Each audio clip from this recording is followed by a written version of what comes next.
I'm not going to be long, but I'm going to be strong.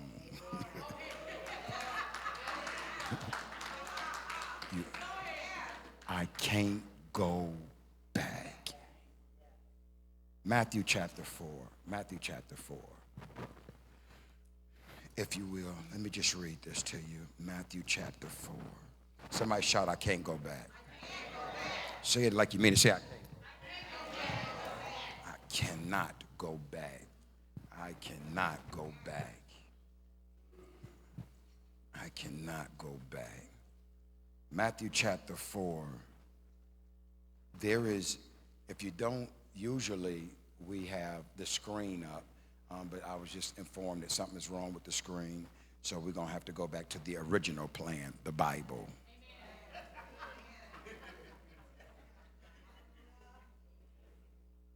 So if you don't have one, either sit next to someone who does or raise your hand, and I think we got some in the back. Matthew chapter 4, verse 18. Somebody say, I can't go back. Shout it to me. Say, I can't go back. Now, the reason I should have made that clear, I shouldn't have said shout it to me. I should have just said shout it, because sometimes what you got to do is you got to speak over what's been speaking to you. You got to speak over the voices that are playing in your mind, playing over in your mind. Listen to this, Matthew chapter 4, starting at verse 18. One more time, say, I can't go back.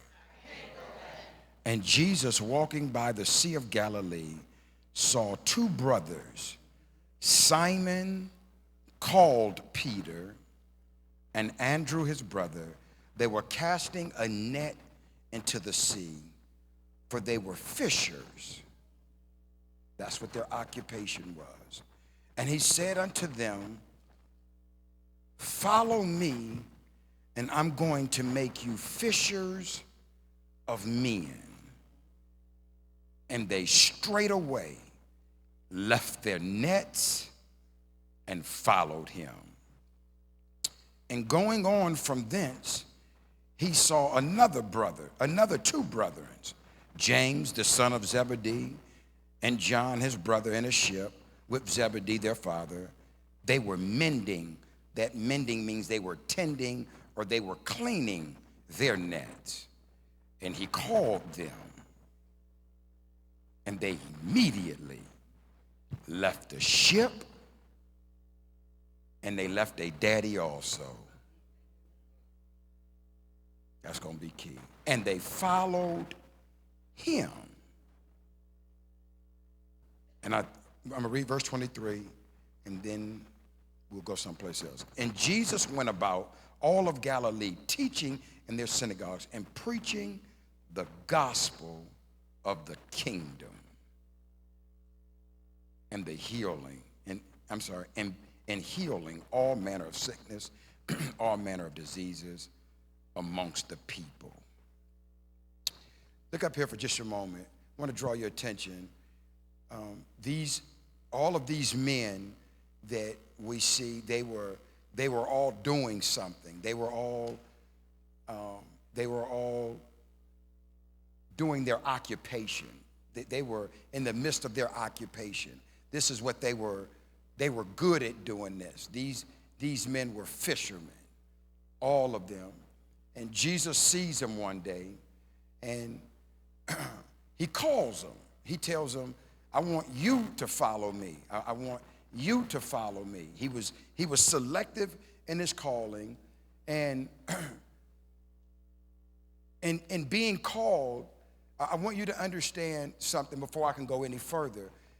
Whenever you become a follower of Jesus, it said it 4 times in those 3 chapters, or in those 3 verses, that they followed him, I want you to understand something. There is no following without denying. Just understand that. Anyone who, the Bible says, if you're going to follow me, you got to first learn how to deny yourself. Take your cross up and follow me. Listen, if there's going to be following, there's going to have to be some denying. Somebody say, Listen, somebody say denying. Now, when I'm talking about denying, I'm not talking about denying combing your hair. I'm not talking about denying brushing your teeth. I'm not talking about denying using deodorant. I'm talking about, when I say deny, there's going to be some, whenever you become a follower, whenever you really want to follow Christ, you're going to have to learn how to say no to yourself. See, I'm not talking about saying no to everybody else. I'm talking about you're going to have to get good at denying some of the stuff that you like to do. Some of the places you used to like to go. There is no, understand this. Let me build my case. There is no following without denying. It's going to come a point in a place in your life where you're going to have to start telling yourself, we can't do that. Listen, just think about this. Understand this. I want you to get this across. He calls them from fishing. He calls them from a previous lifestyle. This was their lifestyle. This was how they, in layman terms, this is how they got down. In layman terms, this is how they made a living. And the Bible says that some of them, Pastor Calloway, left their nets. And then the Bible says then there was another group that left their ships. Now, that's key because a fisherman's net is crucial to a fisherman. See, today we use poles. Back then they made a living. They weren't trying to catch one fish at a time. They caught netfuls of fish because this was how they made a living. We fish today just to eat. They made a living of it, so they had to have that. So their nets were precious. Their ships were precious. And so, but the Bible says, but they walked away from their nets. I'm going to take us away. They walked away from their ships. A net to a fisherman is like a pipe to a smoker. You'll get this. It's necessary. Just think about it. They walked away. It's a net to a fisherman is like rolling papers to a weed addict. Do you understand? It's necessary. It was a necessary tool that they needed in order to be fishermen.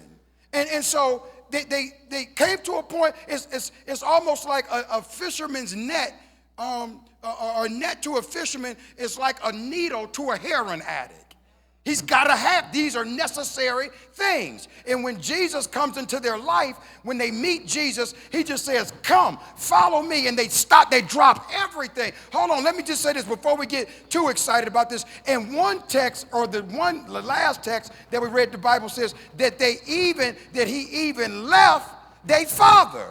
So sometimes in following Christ, it's going to even be some people you're going to have to disconnect yourself from.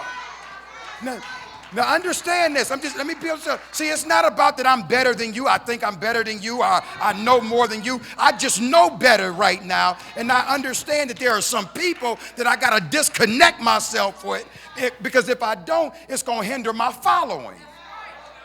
Understand that. They came to a point in a place in their life where they said, listen here, we got to drop everything. We got to stop this. Now listen here, I've come to the understanding is I don't try to cut stuff or cut everything out of a person's life at one time. Let me say it again. I don't try to cut everything out of a person's life at one time. Why? Because they'll bleed to death. You got to listen. This is a gradual thing. Understand that it is a gradual thing. But there are some things that are necessary to stop. There are some things that are necessary to let go of. There are people that you will not succeed with as long as you are connected to them and following Christ. And that goes with family members also. The Bible says that they dropped their net. Listen, I don't want to spend a whole bunch of time because I got some place I want to go. But I want you to know, a fisherman's net was crucial to him. It was crucial. It was how he caught the fish. They needed their ships. That ship was important because that's what took them out into the deep. And they walked away. They loved their father. I'm sure that they loved their father. It's people that you love that's just not good for you.